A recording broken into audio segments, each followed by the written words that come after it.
Welcome in the Dying Light the Beast game. In today's tutorial I'm gonna show you how to activate or deactivate the film grain in this game, so stay with me and enjoy watching this short guide.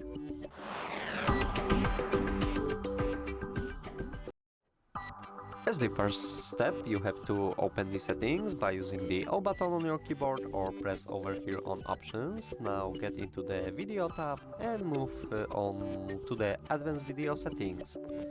In these options you can see the film grain effect over here. It allows you to activate film grain, a visual effect which makes the screen look more cinematic. So if you want to use it, then leave it on, but for me I always deactivate this effect. I don't like to see the film grain, but you can do whatever you want, obviously. That would be all for this video. Thanks for watching, hope you like it. Leave a comment and also subscribe to our YouTube channels. Goodbye!